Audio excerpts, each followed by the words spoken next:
We're faster, that's good. We two-shot, that's good. It flinched, that's good. Welcome back to Extra Holiday Games. I'm Extra Holiday, and we're gonna jump off this tower. Yeah, just like that. Nice and easy.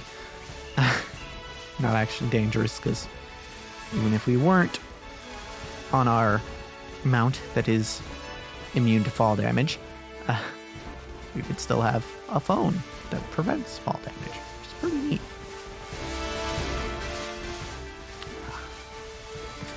Have I talked about, I think I've talked about, it was probably in this series that I talked about my D&D class, in which eventually you can negate fall damage. I think it's a pretty neat feature. That's a ghost nimble. Can't do raids as Troopa, so no, we're not doing that, but neat idea. Actually, I don't know how neat it is. What do you really gain out of going ghost type? I don't know. I mean, I know Nimble has Astonish in low levels, but a boosted Astonish isn't exactly powerful, even if it's got the Terra boost.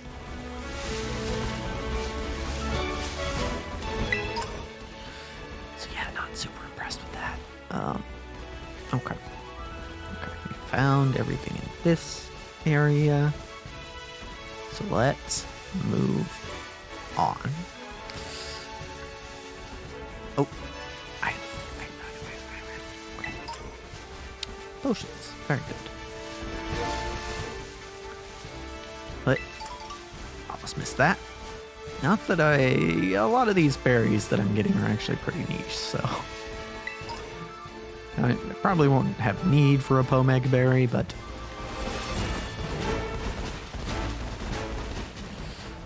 it was up there, I believe, is one of the areas we haven't explored. I don't remember if we got down here. I don't think we did. So I guess we'll have to check that too.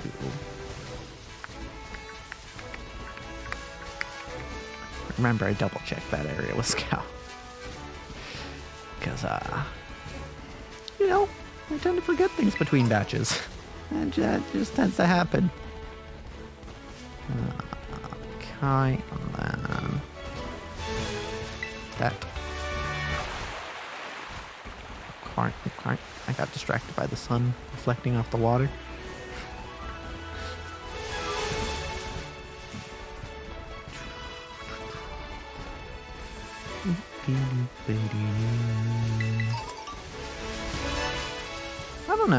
I don't know if the overworld music is growing on me. I know I've complained in the past about how there seems to be a lack of different overworld music, but I like it. I like what's there. Maybe it's just because, okay, you can learn Rock Tomb. It's better than Rock Throw, isn't it? 60 power, 95, yeah. It's just a better Rock Throw. I do kind of wish there was more overworld music for just these big open areas. But I also acknowledge that I'm probably spending more time. Not probably. I am spending more time than most people are in these areas. Because I've seen a whole range of techniques when it comes to how to play this game, you know, in regards to how much people explore. I've seen people not explore at all. For example, Alvarad. He is very much one-minded, objective to objective kind of play, which is fine. I'm not saying that's wrong. But I am saying that's the other end of the spectrum for me. Because I've come to realize recently, I've come to think that I probably said this before, actually, But in short, I am one of those players who just wants to see everything. Everything a game has to offer. And that means that I will just search every little corner.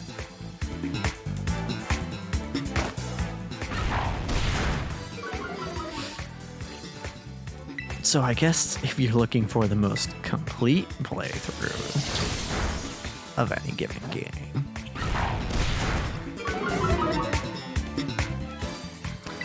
I'm probably still not the best because I generally don't 100% games on the channel or in general.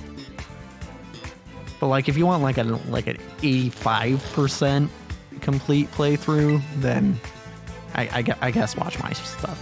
That's probably the best bet.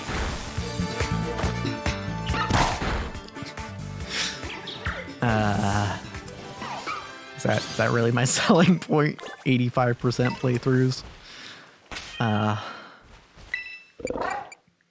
You know, I haven't looked into it, but lately I've been watching a series of videos about touching grass in video games. And yes, we mean that in basically as literal a way as possible, in that, yeah, you go like, you know, this here is grass. And the concept of the videos is, I don't remember. Oh, I think it was Jorts that I saw first. That was the channel that is making these videos. The concept is he goes through a series and sees how quickly you can touch grass in each game in that series. And it's an interesting concept. I forgot where I was going with this. I don't know. I recently watched one that wasn't on his channel that was on the Pokemon series, and turns out the longest time to touch grass in Pokemon is sun or moon, which does not actually surprise me because the tutorials in those games are stupid long. Did he take... No, he didn't make any damage fighting the Flabébé. Okay. Get it. Yeah, the first time I was like, okay, this is dragging on in a Pokemon game. Well, it might have been 6th gen actually. But the first time I really felt it was in 7th gen. And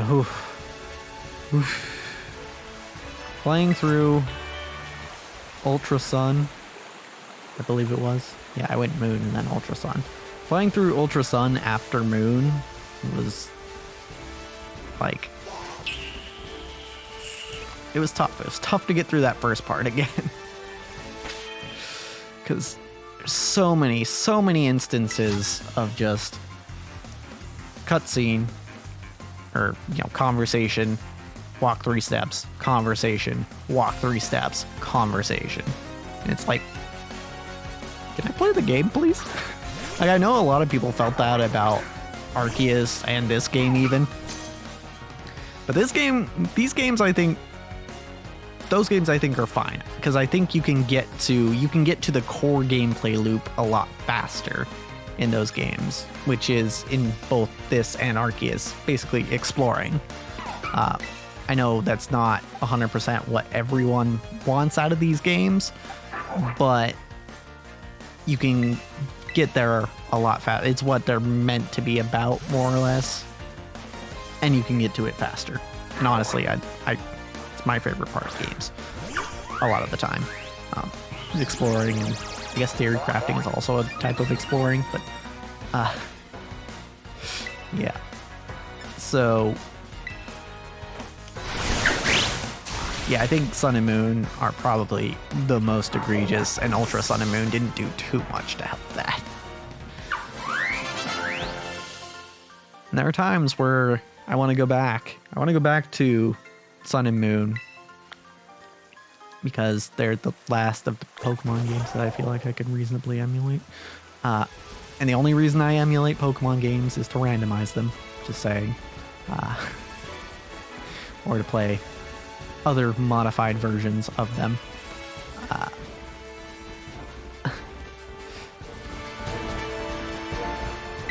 But yeah, it just makes it hard. Like, I started a randomized playthrough of, I forget which one it was. I think it was probably Ultra Moon, I think. Something like that. And I didn't get very far. Because it just feels like the game is stopping you so frequently. Frankly, I think it's worse to have what Sun and Moon had, where it's like, start the game, conversation, walk 3 steps, conversation, walk 3 steps, conversation, than it is to just have like a half-hour long cutscene at the start that explains everything, and then just let you go. I think, honestly, that is better. Because then at least, you know, you're not stopping me repeatedly. I can just go at some point. And if you explain everything all at once, you can make it maybe a little more interesting. I don't know.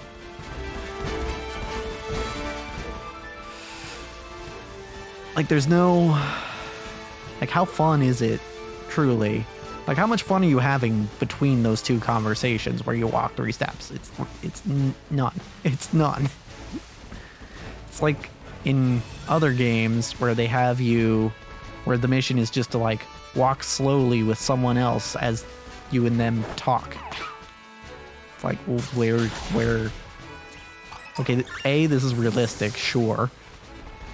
And B, I guess you could do exposition this way, but just give me a cutscene, man. Just give me a cutscene. I don't need I don't need to walk with this guy. It's because now you're requiring me to put in effort, and I'm not really getting anything out of it. So honestly, you could probably make that jump. I don't need to, but you probably could.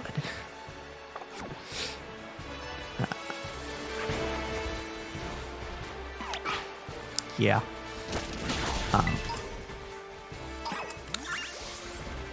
But the thing about Sun and Moon specifically is it's not even like story stuff that they're going over. It's just tutorials.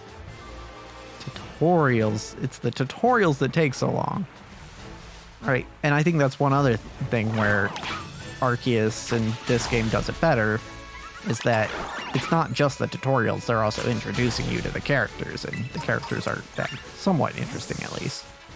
I mean, Arceus has the whole shtick of these characters are the ancestors of characters in the 4th gen games, which is, I mean, probably doesn't do much for people who haven't played those games. But also, I don't know that a whole lot of new Pokemon fans have started with Arceus.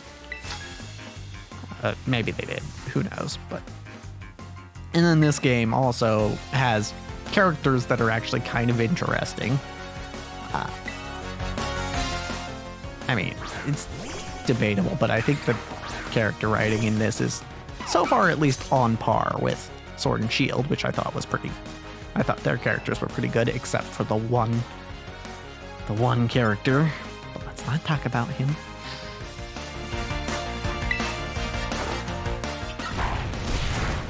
And also, in this game, like, after the catching tutorial, well, after the sequence, after the first battle with Arvin, you're basically just free to go anywhere. Well, not anywhere, but they give you a big open area to just be like, all right, have fun. And technically, yes, there's still more tutorial after that, but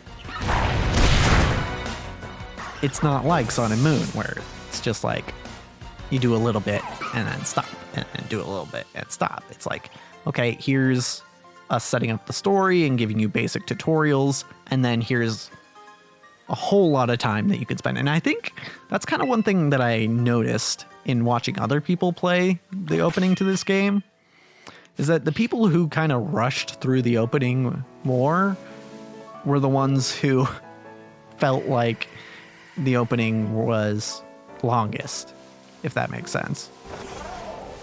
And maybe it's because, you know, they have this expectation of, oh, I want to get through it quick.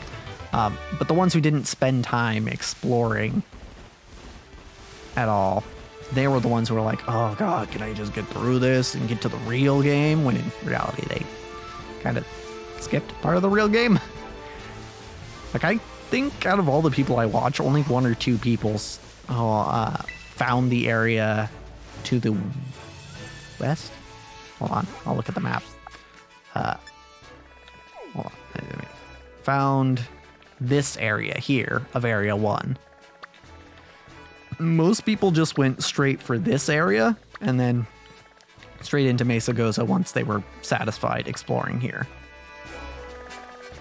But if you found this area, you found, you know, that you could find like Drowsy here and then Flamigo in this general area, and like you found new Pokemon there and there were items there. Like, I think if you found this area, you were more okay with the opening because you spent more time actually doing fun things that are inherently fun about the game rather than things that you could do in any other medium, like reading text. However, actually, you know, this is Scarlet, so we're not reading text at all. But hey, maybe we'll read more text next time. But as for this episode, that's a wrap.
Well, it's actually kind of charming.